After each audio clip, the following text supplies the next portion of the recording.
Blood tasted like old pennies, and regret the first time I died.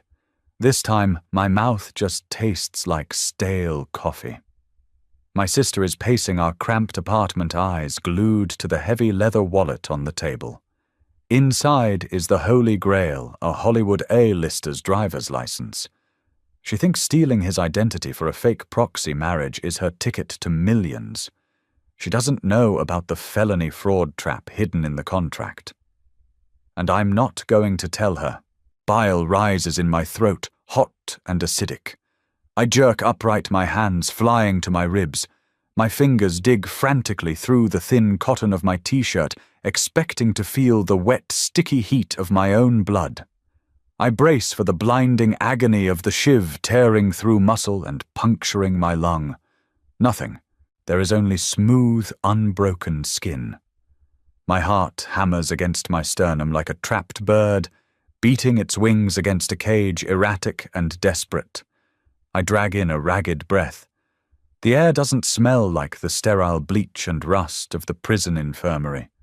It smells like damp drywall burnt toast and the overpowering, sickeningly sweet aerosol vanilla spray my sister uses to mask the scent of her cigarettes.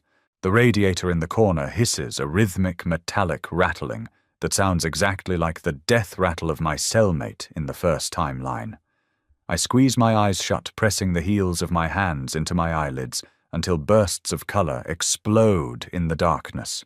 When I open them, the cracked, water-stained ceiling of my old apartment stares back at me. The peeling wallpaper near the window flutters in the draft. Outside, the dull roar of afternoon traffic on the overpass bleeds through the single-pane glass. I am back. My gaze drops to the chipped Formica coffee table in front of the sagging futon. Sitting perfectly dead center is a black, pebbled leather wallet. It looks completely out of place in this room of second-hand junk and deferred dreams. It looks heavy, expensive. It looks like death. I don't need to open it to know what's inside. A driver's license with a photograph of a man whose jawline looks like it was carved from marble, his eyes cold and empty, even in a DMV portrait. Anders Sanders, the kind of famous that warps gravity around him. Top actor box office gold, and a man whose private life is a closely guarded fortress managed by a small army of ruthless attorneys. My throat tightens.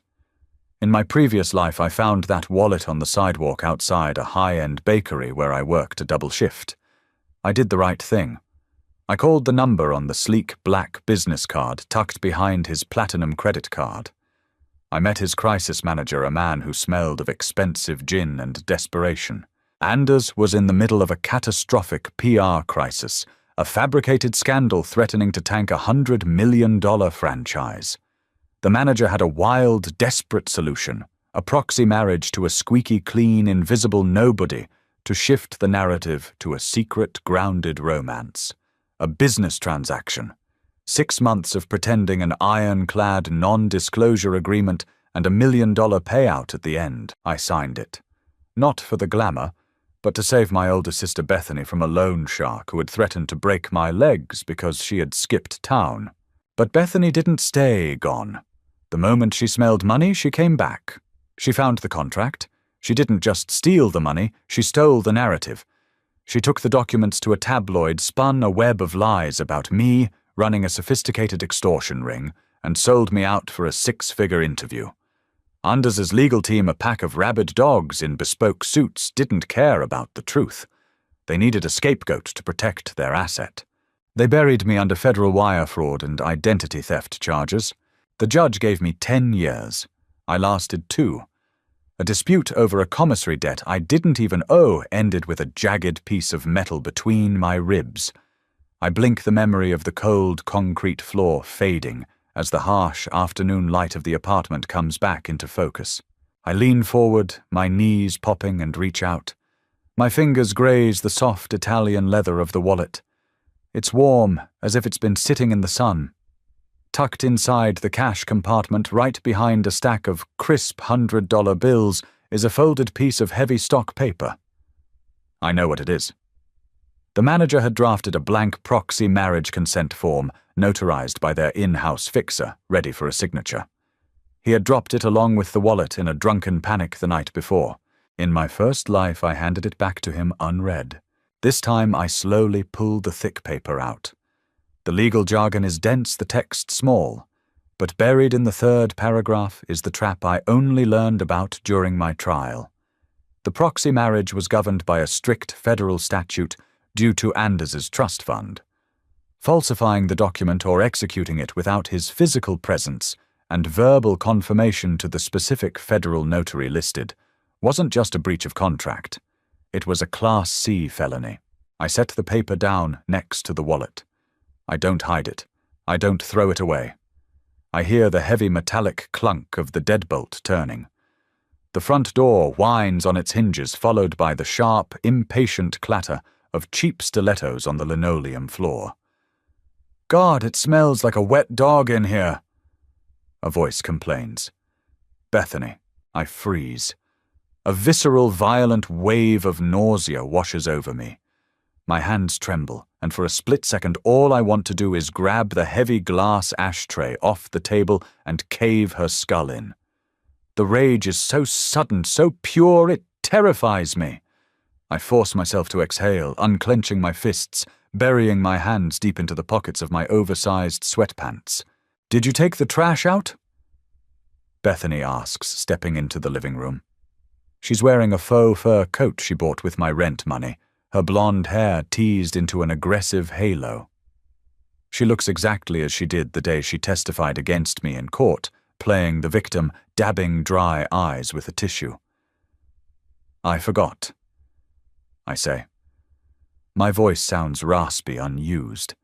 It doesn't sound like the voice of a woman who just died. Bethany rolls her eyes, tossing her knockoff designer bag onto the futon beside me. "You always forget. What do you even do all day, Clover? You just sit around." She pauses. Her gaze catches on the coffee table. I hold my breath, watching the exact moment the hook sinks in. Her eyes lock onto the embossed gold logo on the black leather. The condescension melts off her face, replaced by a sharp, predatory focus. "What is that?" she asks, her voice dropping an octave. "I found it on the street," I say, keeping my tone perfectly flat, playing the role of the meek, exhausted younger sister she expects me to be. "I was going to take it to the police station." Bethany snorts a harsh, ugly sound. She steps closer, the smell of stale tobacco and cheap vanilla washing over me. "The police? Are you an idiot?" She reaches down and snatches the wallet. I watch her thumbs pry the leather open. The silence in the room stretches tight and fragile like a piano wire. Bethany's breath hitches. Her pupils dilate, swallowing the hazel of her irises until her eyes look almost black. She pulls out the driver's license.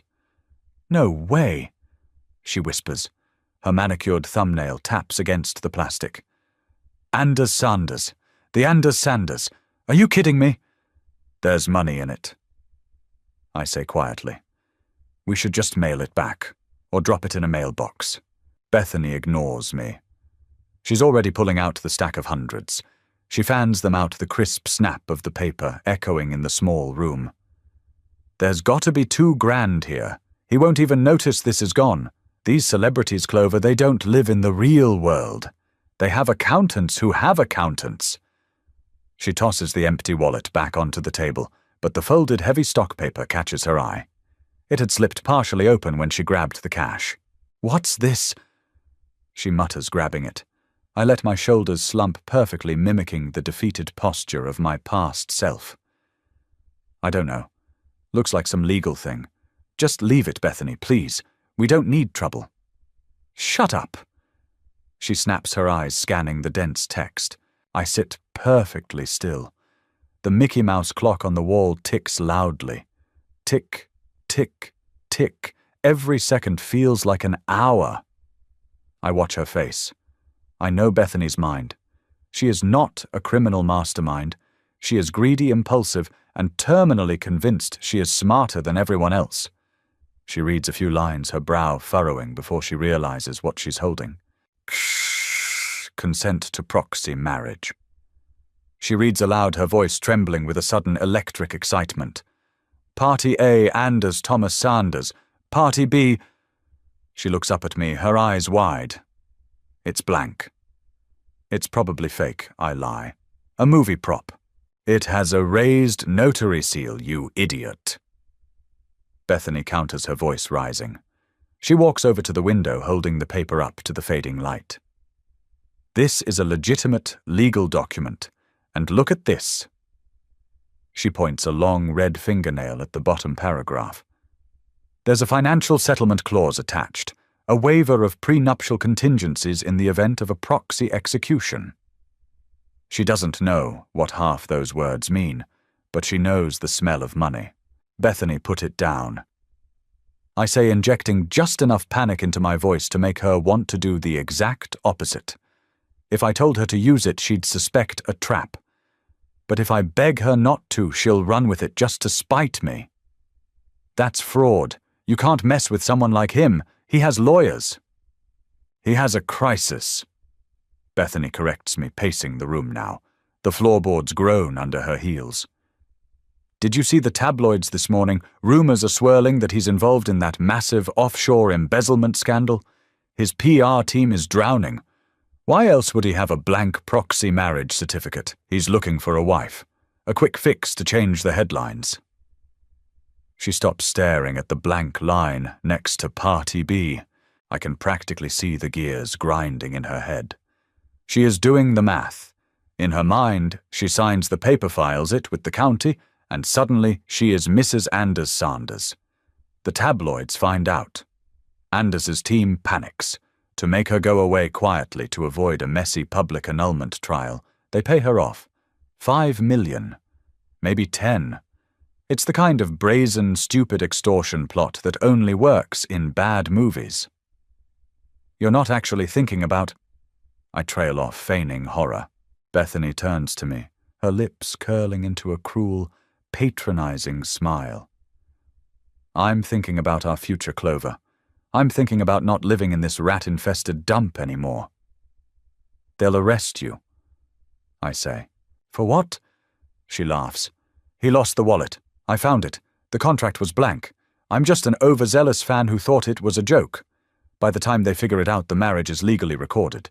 They can't unring that bell without a public circus, and Anders Sanders cannot afford a circus right now. She walks over to the kitchen counter, pushing aside a stack of past-due bills, and grabs a cheap blue ballpoint pen. I watch her hand hover over the paper. My stomach churns a mix of adrenaline and a deep, rotting guilt. She is my sister. We shared a bedroom for 18 years. We held hands at our mother's funeral. But then I remember the visitation room. I remember the cold plastic of the telephone receiver pressed to my ear, begging her to tell the truth.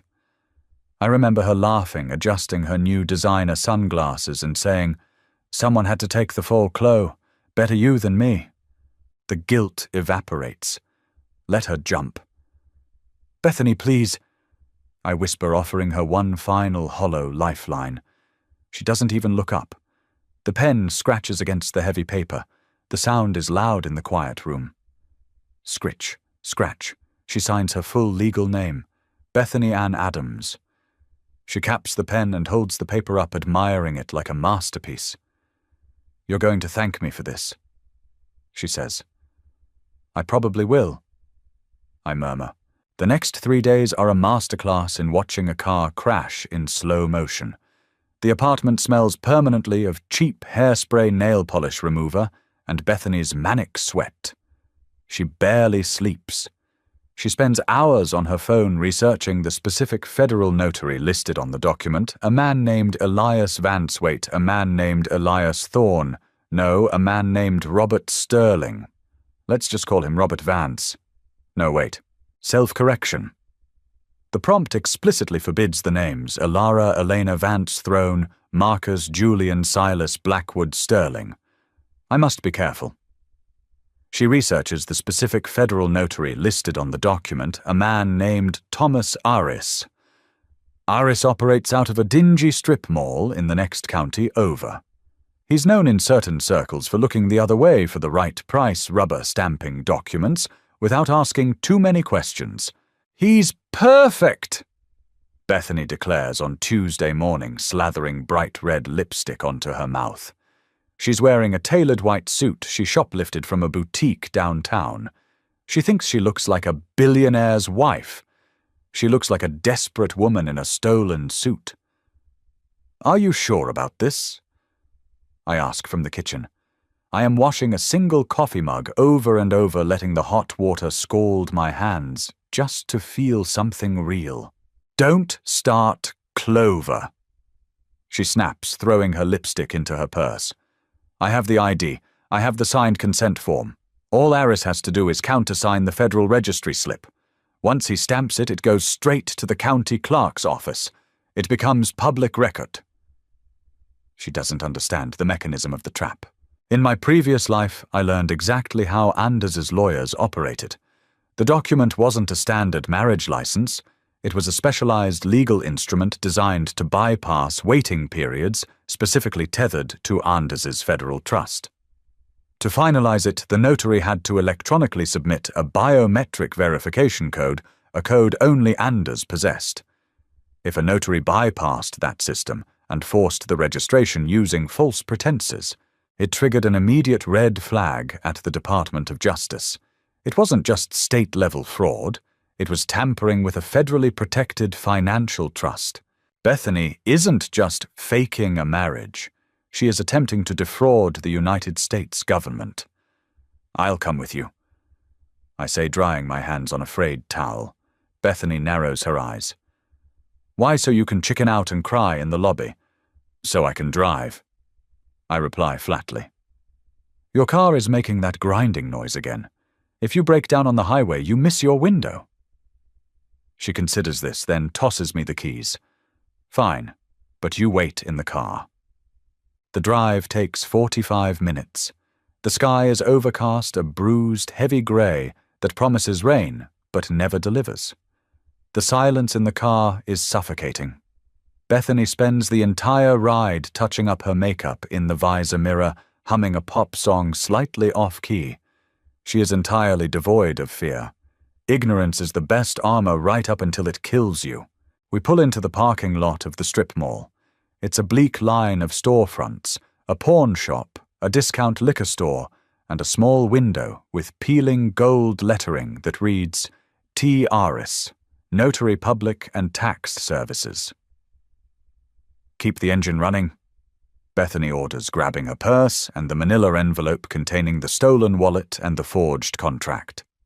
I watch her walk across the cracked asphalt. Her posture is rigid, arrogant. She pulls the glass door open and disappears inside. I roll down the window. The air smells like exhaust fumes and impending rain. My hands grip the steering wheel so tightly my knuckles are white. I wait for the panic to set in. I wait for the sisterly bond to override my trauma. I wait to throw the car into Park Run inside and drag her out before she ruins her life. But I don't move. I just listen to the rhythmic idle of the engine. 10 minutes pass, then 15. Just as a knot of anxiety begins to form in my stomach, the glass door swings open. Bethany steps out. She isn't running. She is gliding. She walks back to the car, a massive, triumphant grin splitting her face. She opens the passenger door and slides in, tossing a pink carbon copy receipt onto the dashboard. Done! She breathes, her voice vibrating with adrenaline. He barely even looked at the ID. I slipped him 1,000 from the wallet, told him Anders wanted it kept quiet, and he stamped it. He just submitted it to the county clerk's electronic registry. I look at the pink receipt. It looks so flimsy, just a piece of paper, but it is the equivalent of a death warrant. What now? I ask, my voice sounding hollow. Now, Bethany says, pulling out her phone. I send a very polite email to the management contact listed on Anders's business card. I attach a photo of the receipt. And I tell them that my husband and I need to discuss the terms of our separation. She types furiously, her red fingernails clicking against the screen. She hits send. "It's done," she says, leaning back against the headrest, closing her eyes. "We're rich, Clover. We're finally rich." I put the car in drive and pull out of the parking lot. The first drops of rain hit the windshield, streaking the glass. She has no idea. She doesn't know that on the other side of the city an automated alert just flashed on the screen of a junior associate at the most cutthroat law firm in the state. She doesn't know that within 24 hours men in dark suits with federal badges will be kicking our door off its hinges. She thinks she has trapped a celebrity. She doesn't realize she just locked herself in a cage with a monster. And for the first time since I woke up in this second life, I smile. Greasy cartons of leftover Chinese takeout clutter the coffee table, the smell of cold MSG and soy sauce hanging heavy in the stagnant air. 48 hours have passed since Bethany sent the email. 48 hours of suffocating, vibrating tension. Bethany is a live wire. She paces the length of our cramped living room, her phone permanently fused to her palm. Every time a notification chimes, a spam email, a text from her predatory ex-boyfriend, a weather alert, her head snaps down, her breath catching in her throat. She has spent the last 2 days aggressively manifesting her delusion. She bought a bottle of cheap Prosecco with the last of the stolen cash from the wallet, drinking it warm from a chipped mug while lecturing me on how our lives are about to change. She has already spent the phantom millions in her head. A penthouse downtown, designer shoes, a personal trainer. Watching her is like watching a ghost perform a play I already know the tragic ending to. "They're sweating," Bethany says, stopping by the window to peer through the dusty blinds. She gnaws on her thumbnail, ruining her fresh manicure. "They're trying to figure out how much I'll take. That's why it's taking so long. They have to liquidate assets or something to make the payout untraceable." "Maybe," I say softly from the futon. My voice sounds detached, even to my own ears. I am floating somewhere above my body, anchored only by the deep, throbbing ache of anticipation in my chest. I haven't slept. Whenever I close my eyes, I feel the cold concrete of my old cell pressing against my cheek. I smell the metallic tang of blood. I hear Bethany's voice on the witness stand, perfectly modulated weeping, as she told the jury I was a sociopath who manipulated her into helping me. My fingers curl into fists, the fingernails biting into my palms. The pain grounds me. It reminds me why I am doing this, or rather why I am doing absolutely nothing to stop it. The Prosecco has turned Bethany's face flushed and puffy. She turns from the window, glaring at me. "Stop looking at me like that, Clover. You look like a beaten dog. You should be celebrating. I did this for us." Bile rises in the back of my throat. For us. The lie is so practiced, so effortless, she actually believes it. At exactly 4:15 p.m., her phone vibrates violently against the Formica counter. It isn't a text chime. It's the heavy, sustained buzz of an incoming call. Bethany gasps. She lunges across the room, knocking over an empty carton of lo mein noodles, scattering across the floor like pale worms. She snatches the phone, her eyes widening as she reads the caller ID. "Unknown number." She whispers, her voice trembling. She clears her throat, runs a hand through her teased hair, as if the caller can see her, and swipes the screen. "Hello." I hold my breath. The silence in the room is absolute, broken only by the faint, tinny murmur of a male voice bleeding through the phone speaker. I can't make out the words, but I recognize the cadence. Crisp, professional, deadly. Bethany's posture shifts. Her spine straightens. A smug, predatory smile stretches across her face, pulling her skin tight. "Yes, this is Bethany Sanders," she says, tasting the stolen surname, letting it roll off her tongue with a nauseating sense of entitlement. The voice on the other end pauses, then speaks again. A longer sentence this time. "I see." Bethany says, her tone adopting a faux boredom. Well, I appreciate your promptness. I think it's in everyone's best interest to handle this quietly. My husband agrees, I'm sure. Another pause. Tomorrow morning at my residence? Bethany frowns, glancing around our dingy apartment. She clearly wanted a glass-walled conference room in a high-rise. Fine, 8 a.m. works. Bring the paperwork, and tell Anders I expect a very generous gesture for my cooperation. She hangs up. She throws her head back and lets out a sharp, hysterical laugh. Did you hear that? She shrieks, dropping to her knees in front of me, grabbing my shoulders and shaking me. They're coming here tomorrow. His legal representation is coming to draft the settlement agreement. They surrendered Clover. They completely caved. I look into her eyes. They are bright, feverish, utterly blind to reality. What did they say exactly? I ask, keeping my tone perfectly level. That they received the notification of the marriage registry. That they take the matter incredibly seriously due to Anders's high profile, and that they are dispatching a specialized team to our address to finalize the dissolution and discuss terms. She stands up, spinning in a circle. I need to clean this place. I need to look intimidating. I need a better suit. She doesn't hear the precise, terrifying vocabulary they used. Dispatching a specialized team. Finalize the dissolution. They aren't talking about a divorce settlement. They are talking about neutralizing a threat. I'll help you clean, I say, standing up. My legs feel heavy, filled with lead. We spend the next 4 hours scrubbing the apartment. Bethany makes me bleach the baseboards while she irons her stolen suit. The smell of ammonia burns my nostrils, a harsh chemical scent that perfectly matches the toxic dread pooling in my stomach.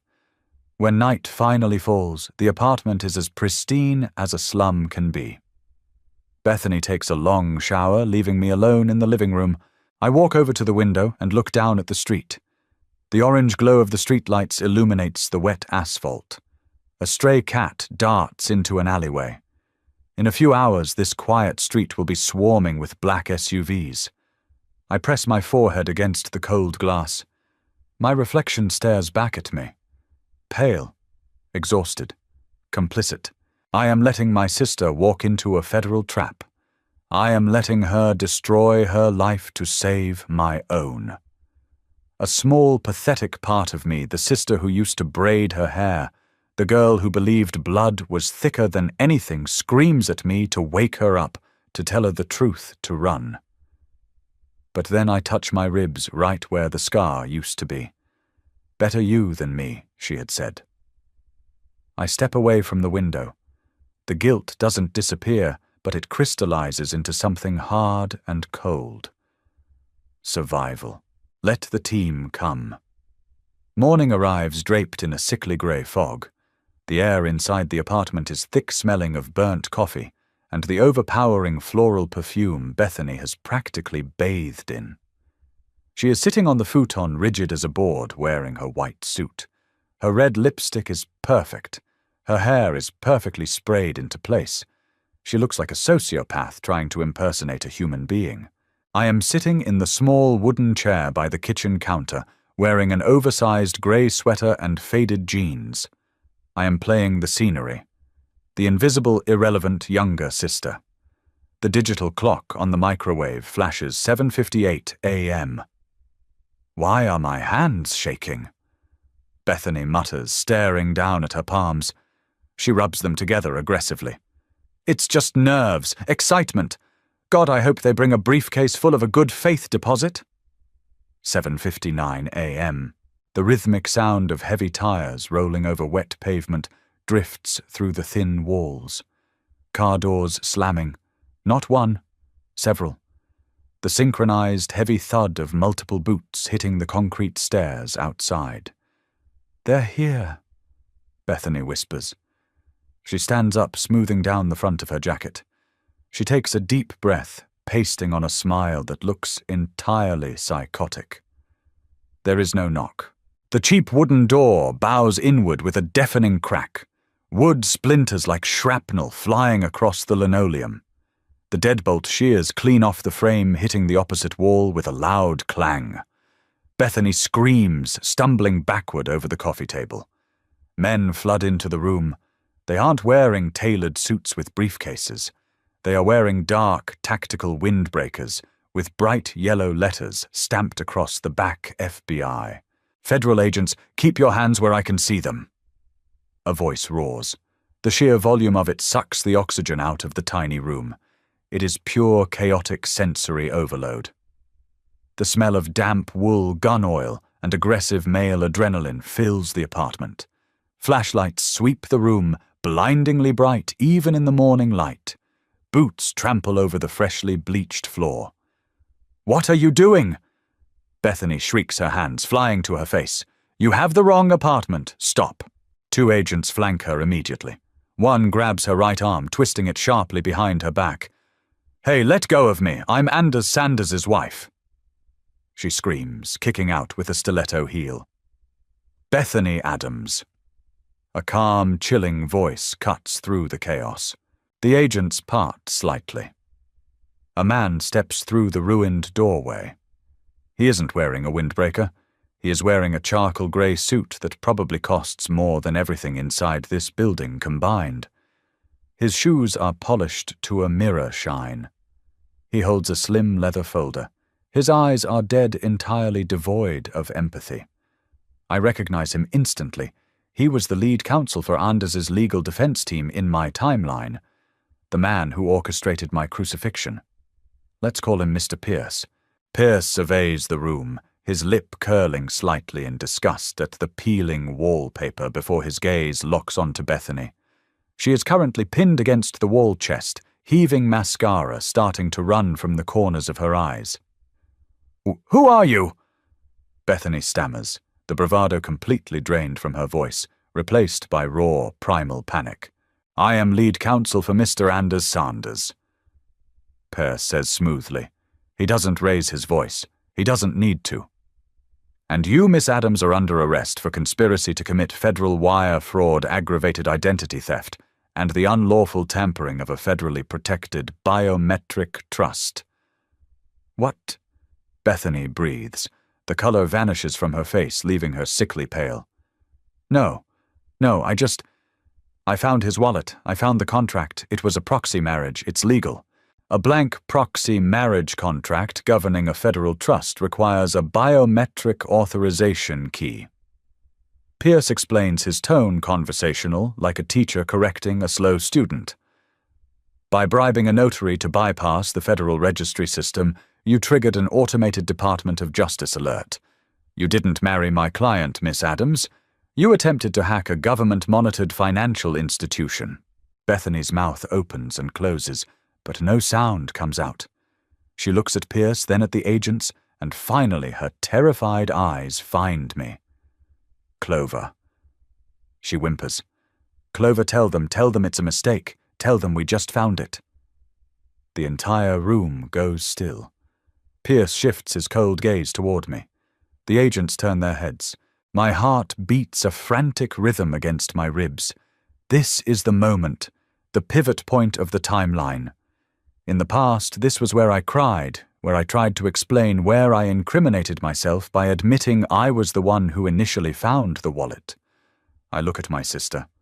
I see the absolute terror in her eyes, but underneath it I see the calculation. She is already trying to figure out how to drag me down with her to lighten the load. I force my expression to remain blank, letting my eyes widen in feigned shock and confusion.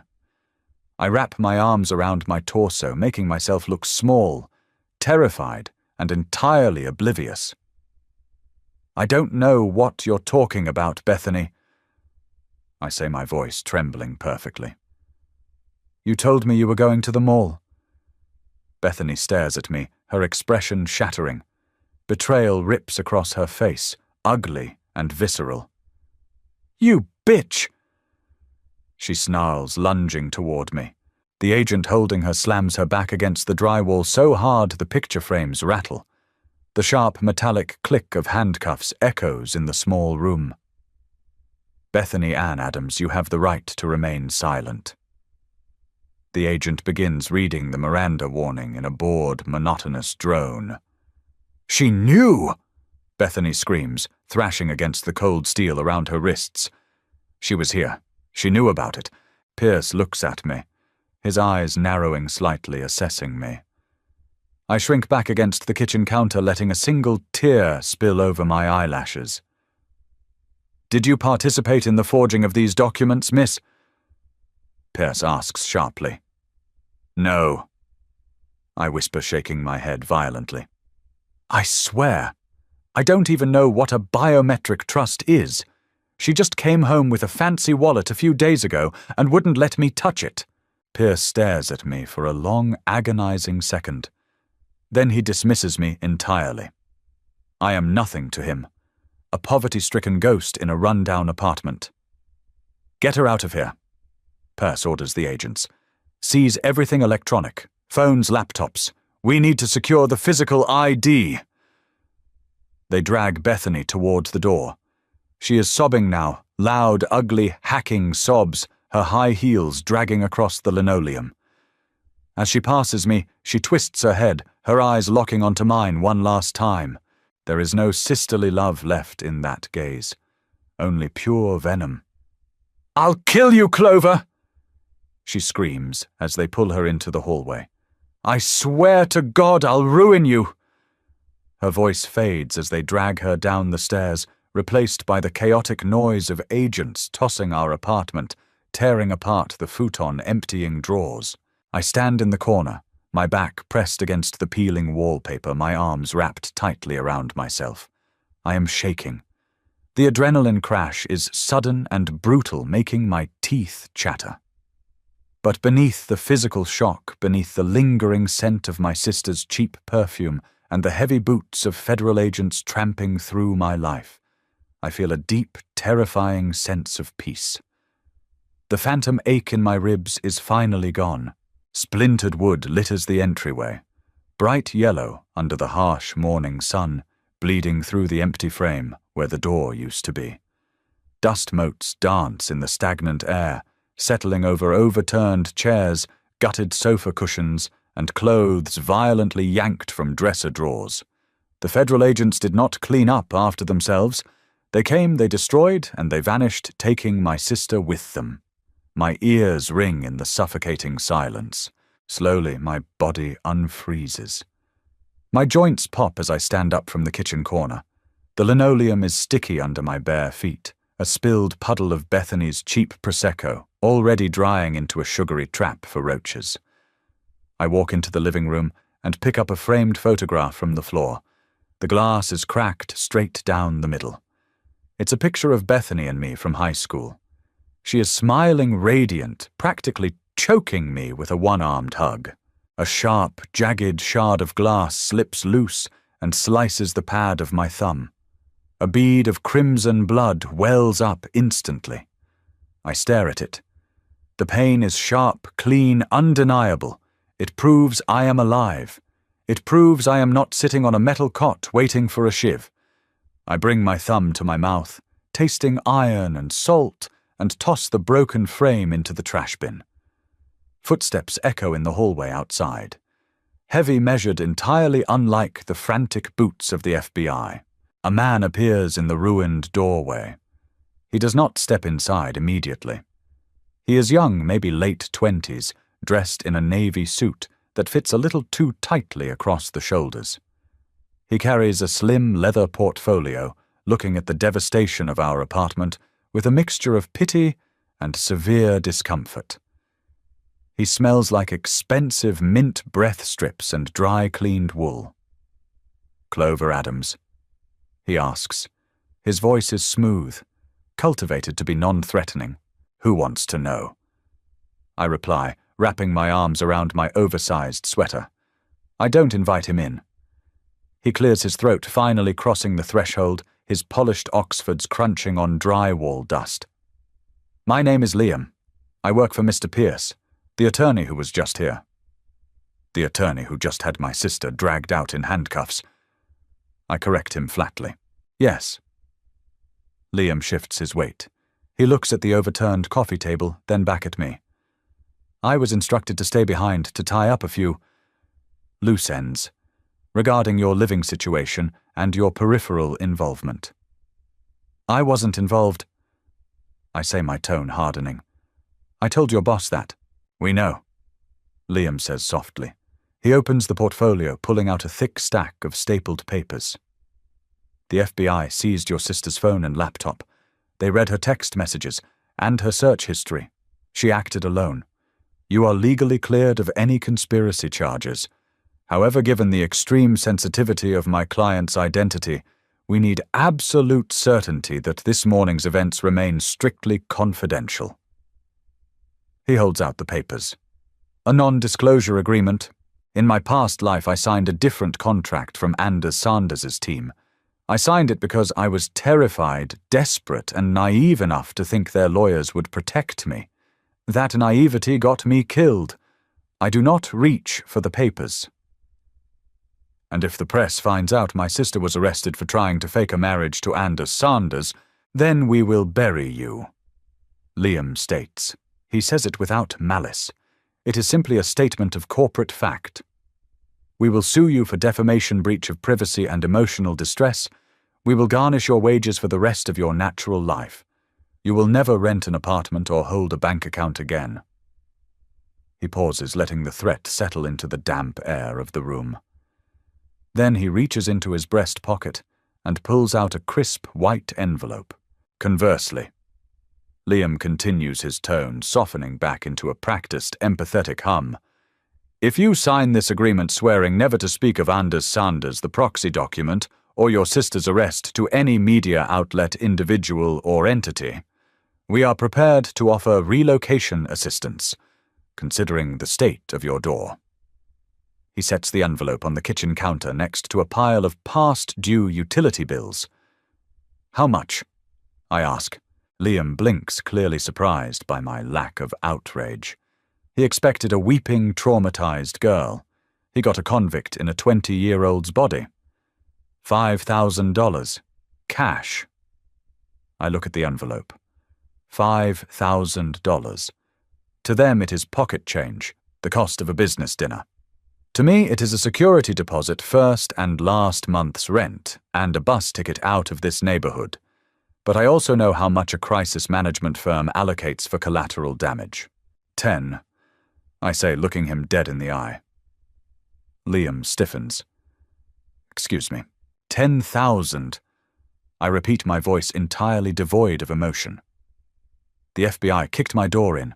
My landlord is going to evict me by noon when he sees this. I need first and last month's rent in a building that doesn't have black mold, and I need a new laptop because your goons took mine when they swept the apartment. 10,000, or I take my chances telling TMZ how a Hollywood A-lister was careless enough to leave a blank federal biometric proxy form sitting on a sidewalk. A muscle twitches in Liam's jaw. He stares at me, trying to calculate if I am bluffing. I stare back, dead-eyed and unblinking. I have stared down murderers in the prison yard over a stolen tray of food. A junior associate in a tailored suit doesn't even register on my pulse. Slowly, Liam reaches into his other inner pocket. He pulls out a second white envelope. He was carrying a secondary payoff the entire time, just in case I negotiated. He sets it on top of the first. Sign the paper, Miss Adams. I pick up the pen he offers. The ink flows smoothly across the signature line. I sign away my right to speak about the worst morning of my sister's life, and I feel absolutely nothing but the heavy, reassuring weight of the cash in my hands.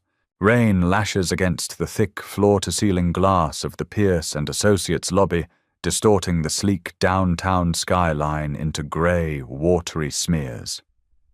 The air inside the building smells intensely of ozone lemon pledge and expensive espresso.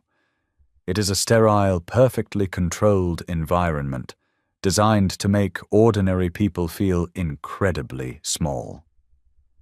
I sit on a stark, white leather bench, my cheap canvas sneakers leaving faint, damp smudges on the polished marble floor. It has been 3 days since the raid. 3 days since I used the hush money to secure a tiny, clean studio apartment across the city, changing my phone number and leaving no forwarding address. I should be celebrating. I survived the trap. Bethany is currently sitting in federal holding denied bail due to the bizarre, high-profile nature of her fraud. The timeline has successfully fractured. Yet here I am, sitting in the belly of the beast. When the FBI processed the seized electronics, they retained Bethany's phone, but cleared my beat-up 5-year-old laptop of any suspicious files. Instead of mailing it to me, Pierce's office mandated I collect it in person to sign a chain of custody release. Another petty power play to remind me they hold all the cards. Miss Adams. A receptionist calls out her voice, echoing slightly in the cavernous lobby. She doesn't look up from her dual monitors. You can take the private elevator down to sub-level 2. Evidence retrieval is next to the secure parking garage. She slides a temporary plastic keycard across the granite desk. I take it, my fingers cold. The elevator doors open with a soft, whisper-quiet hiss. The car smells like sandalwood and leather. As it descends, my stomach drops with it. This is exactly the kind of building I avoided in my past life, the kind of corporate fortress where men like Pierce drafted the lies that buried me. The elevator shudders to a halt. The doors slide open to reveal a dimly lit concrete parking garage. High-end luxury sedans and tinted SUVs sit in assigned spaces like dormant beasts. To my left, a set of heavy steel doors marks the evidence locker. I step out of the elevator, my sneakers squeaking against the slick concrete. Just as I reach for the handle of the steel door, a sharp, echoing curse bounces off the concrete walls behind me. Damn it! I freeze. The voice is deep, raspy, and completely exhausted. I turn around slowly. Standing next to a massive matte black SUV is a man.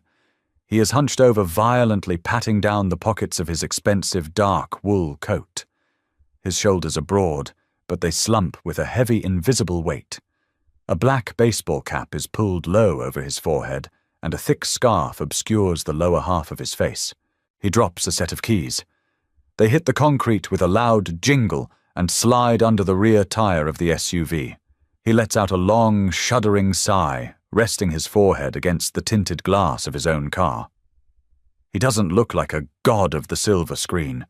He looks like a man who hasn't slept in a week, a man entirely hollowed out by his own life. Anders Sanders. My breath catches in my throat. I am suddenly paralyzed. This is the man whose face was printed on the driver's license that doomed me. This is the man whose PR crisis demanded my sacrifice. In my nightmares, he was a towering, malicious figure laughing as the judge struck the gavel. In reality, he is just a guy trying to find his keys in a dark garage. Before my brain can process the risk, my body moves. The ingrained habit of invisible servitude takes over. I walk across the quiet garage, dropping to one knee on the cold, oil-stained concrete. I reach under the heavy tire of his SUV, my fingers brushing against the cold metal of the keychain. I pull the keys out and stand up. Anders turns, startled. He takes a half step back, his posture instantly defensive, his hand instinctively coming up to shield his face from a camera flash that isn't there. "You dropped these," I say. My voice is steady, flat. He lowers his hand slowly. Under the harsh fluorescent lights of the garage, his eyes lock onto mine. They are a startling vivid blue, heavily bloodshot with deep bruised bags underneath them. The flawless marble jawline from his photos is currently hidden beneath several days of rough, dark stubble. He smells strongly of black coffee stale nicotine and a faint hint of peppermint. "Thanks!" He mutters, his voice rough as sandpaper. He reaches out his large, calloused hand, brushing against my fingers as he takes the keys. His skin is remarkably warm. He looks at me for a second longer than necessary. His brow furrows a flicker of genuine confusion crossing his exhausted features. He is trying to place me, trying to figure out if I am an assistant, a paralegal, or a threat. He doesn't know. He has no idea that his careless mistake cost me my life once and cost my sister her freedom twice. A sudden hot wave of anger flares in my chest, burning away the residual fear of his lawyers. This man's absolute disconnect from the real world, his ability to drop a piece of paper that can ruin lives and walk away unscathed, is infuriating. I don't smile. I don't swoon. I look at him with undisguised, bitter resentment. "Keep your wallet in your pocket next time." I say quietly, the words slipping out before I can stop them. Anders freezes. The keys jingle softly in his hand as his grip tightens. His eyes widen, the exhaustion momentarily blown away by a sharp, sudden shock. He stares at me, truly seeing me for the first time, realizing exactly who I must be. The sister, the roommate, the collateral damage of the week's disaster. Before he can open his mouth to speak, I turn my back on him. I walk towards the steel doors of the evidence room, my spine perfectly straight, leaving the top actor in the world standing speechless in the damp, echoing garage. Neon light buzzes outside the diner window, casting a sickly, flickering pink hue over the cracked vinyl of booth number 4. It is 2 a.m. on a Tuesday. The air inside smells of scorched filter coffee industrial degreaser and the damp wool of graveyard shift workers. I wipe down the laminated table with a grey rag. The repetitive motion is soothing. I have been working here for a week, living off the hush money while bagging minimum wage under the table. It is anonymous. It is safe. The bell above the glass door jingles a sharp, cheerful sound that violently clashes with the hour. Footsteps squeak against the wet linoleum. I don't look up immediately. I just scrape a hardened piece of chewing gum off the edge of the table with my fingernail. "Black coffee. Leave the pot." The voice is raspy, exhausted, and instantly recognizable. My hand goes still. I slowly straighten my spine, the damp rag dripping onto the floor. Sitting in booth number 3, sliding into the corner so his back is to the wall, is Anders Sanders. He is wearing a dark, heavy trench coat, the collar turned up against the rain. A faded baseball cap shadows his eyes. He looks worse than he did in the garage. The dark circles under his eyes look like bruises, and his jaw is tight with an invisible grinding tension. I walk behind the counter, grab the glass carafe off the burner, and pick up a thick ceramic mug. I walk over to his booth and pour the coffee. Steam rises between us, smelling bitter and burnt. $10,000. Anders says, staring into the black liquid. "That's what Pierce told me he paid you for your silence." "Your lawyer drives a hard bargain." I say, my voice flat. I don't sit down. I tuck the serving tray under my arm. Anders looks up. His blue eyes are piercing, stripped of all the Hollywood gloss. They are the eyes of a man backed into a corner. "You told me to keep my wallet in my pocket. You knew exactly what was in it. You knew what your sister was going to do." I knew she found a blank contract. I correct him, keeping my face entirely blank. I told her it was a trap. She didn't listen. She never listens. "And you just let her walk into federal custody." "She made her bed," I say quietly. A rush of cold air hits my neck as the kitchen doors swing open, but the chill inside me is deeper. I wasn't going to lie down in it with her. Not again.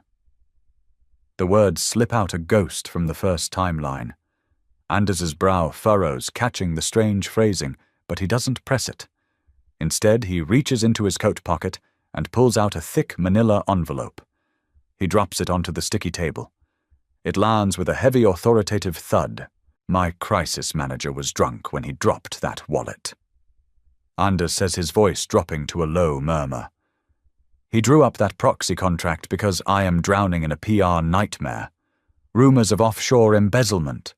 The studio was threatening to pull my next 3 films. The plan was a quiet, out-of-nowhere marriage to a civilian, a grounding narrative, a distraction. And my sister tried to steal the distraction," I say. "She did worse than that." Anders mutters, rubbing his face with both hands. "The proxy was tied to my federal trust. When she bribed that back-alley notary to force the biometric stamp, it didn't just flag the DOJ. It triggered an automatic hard lock freeze on my entire financial portfolio. The feds are auditing me, Clover. They think the fraudulent marriage attempt was me trying to deliberately launder money before an indictment. I stare at him. In my past life, Bethany's leak to the tabloids ruined me before the DOJ ever got this far. She had changed the narrative.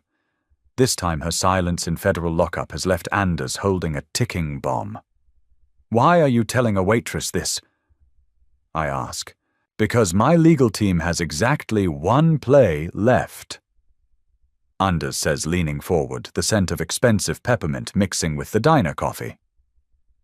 "We have to prove to the DOJ that the proxy marriage wasn't a financial laundering scheme. We have to prove it was a legitimate, pre-planned arrangement that your unstable sister intercepted out of jealousy." He taps the manila envelope. "Pierce wants you to sign a new contract. Not a hush money NDA, the actual marriage proxy. Backdated. We tell the feds you were the intended bride all along. Your sister found our paperwork, got greedy, and tried to steal your payout." The diner goes perfectly silent around us. The hum of the refrigerator, the clatter of plates in the back, it all fades into a low, static buzz. I look at the envelope. It is the exact same shape and weight as the one that sealed my death warrant in the first timeline. "You want me to marry you," I state, "to save your money. I want to hire you." Anders corrects his tone, desperate but firm. 6 months, ironclad prenup. You live in the guest wing of my estate. We make 3 public appearances. Then we file for a quiet dissolution citing irreconcilable differences. Pierce authorized me to offer you $1 million. $1 million. The exact same price as my previous life. I look at the top actor in the world. He expects me to gasp. He expects me to widen my eyes, to tremble with gratitude, to grab a pen and sign my life away to a man who didn't even notice me, picking up his keys until I insulted him. I reach across the table, pick up the manila envelope and slide it right back to him. 5, I say. Anders blinks. Excuse me. 5 million. I say, my voice steady, my heart beating a slow, powerful rhythm against my ribs.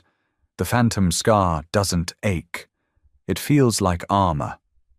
$5 million deposited into an offshore account of my choosing before I sign anything. Full legal immunity in writing indemnifying me against any DOJ blowback, and Pierce doesn't speak to me unless spoken to. Those are my terms. Anders stares at me. The exhaustion in his face is momentarily replaced by pure, unadulterated shock. Then slowly the corner of his mouth twitches. It isn't a Hollywood smile. It's a genuine, dark smirk of a man who realizes he is sitting across from a predator, not prey. "You're entirely ruthless," he whispers. "I'm a survivor," I reply, picking up the dirty rag. "Do we have a deal, or do you want to keep drinking bad coffee?" The air inside the federal detention center smells exactly as I remember it. It is a suffocating blend of industrial bleach, stale sweat, and the metallic tang of institutional despair. Fluorescent lights buzz overhead, casting a sickly, jaundiced glow over the pale green cinder block walls. I sit in a molded plastic chair screwed to the floor. The thick, bulletproof glass partition separates me from the prisoner side of the visitation room. My reflection in the glass is sharp. I am not wearing an oversized, threadbare sweater. I am wearing a tailored charcoal grey blazer that costs more than my old apartment's yearly rent. My hair is sleek. My posture is relaxed. I look like untouchable money. The heavy steel door on the other side of the glass clangs open. Bethany shuffles in. The breath catches in my throat, a momentary visceral reaction, but it vanishes instantly. She looks terrible. The bright, manic energy that fueled her fake marriage scheme has been entirely hollowed out. Her bleached blonde hair is greasy, showing an inch of dark roots. The orange jumpsuit swallows her frame. Her skin is sallow, broken out in stress-induced hives. She sits down in the plastic chair opposite me. She doesn't reach for the phone immediately. She just glares at me through the smudged glass, her eyes burning with a toxic, impotent hatred. I pick up the heavy black receiver. The plastic is cold. Slowly, Bethany picks hers up. "You set me up," she hisses. The audio is tinny, filtered through the cheap prison wiring, but the venom is clear. "You knew they were coming. You let me walk into that trap. You found the wallet, Bethany," I say. My voice is perfectly calm, devoid of any sisterly inflection. "You signed the paper. You bribed the notary. I just watched. I'm going to federal prison for a decade, Clover," she screams, slamming her free hand against the reinforced glass. The guard by the door takes a warning step forward. Bethany shrinks back, her chest heaving. "They denied my bail. The public defender says the DOJ wants to make an example out of me. Because of his stupid trust fund. I did this for us to get us out of the gutter. You did it for yourself," I correct her smoothly. "You were going to take the payout and leave me with the lease, just like you did with the loan shark." Bethany freezes. Her eyes dart away, a flicker of genuine guilt completely buried by her overwhelming narcissism. She knows I am right. "Why are you here?" she sneers, leaning closer to the glass. "To gloat, to show off your new thrift store suit." I look down at my blazer, brushing an invisible piece of lint off the lapel. Anders's legal team approached me. I say quietly. Bethany's breath hitches. Her pupils dilate, the familiar greedy hunger, briefly overriding her misery. Why did they offer you a settlement? Are they dropping the charges against me?"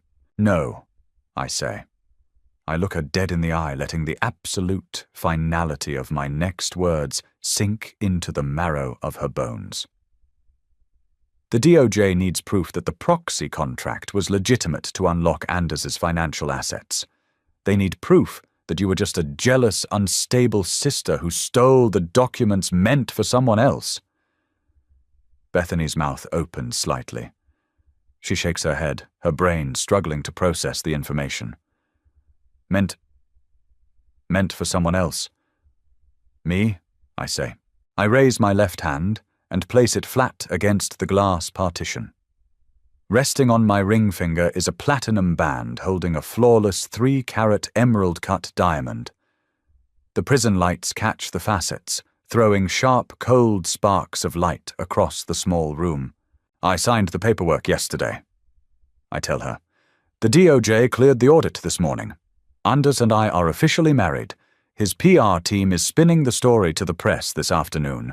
A beautiful secret romance nearly ruined by a tragic estranged sibling." Bethany stares at the ring. Her face loses all its color, turning the shade of old parchment. The realization hits her like a physical blow. The millions she dreamed of, the penthouse, the glamour, it wasn't just gone. I had taken it.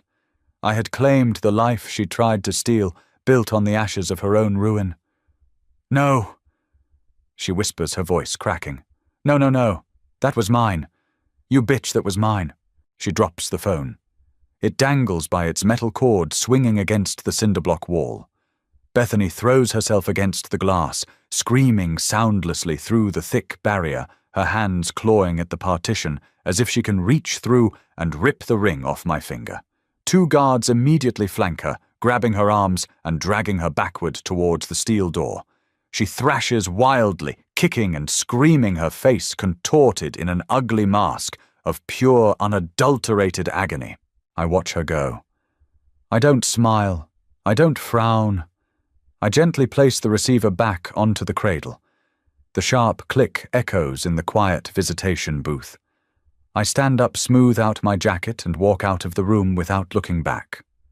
The heavy exterior doors of the detention center slide open. The afternoon air hits my face. It smells of damp asphalt ozone and distant rain. It smells like freedom.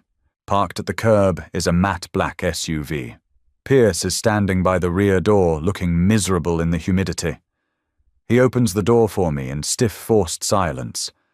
I slide onto the soft leather seat. Anders is sitting on the other side, scrolling through an iPad. He looks up as I pull the door shut.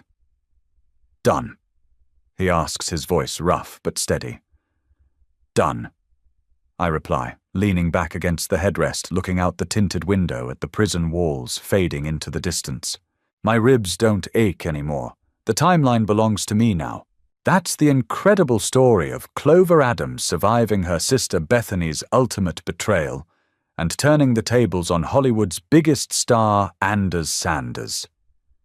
If you loved this intense tale of revenge, survival, and a fake marriage gone completely off the rails, make sure to hit that like button right now. Don't forget to share this video with anyone who loves a good Reborn drama, and smash that subscribe button so you never miss another gripping story. Let me know in the comments. Would you have let Bethany take the fall? See you in the next one.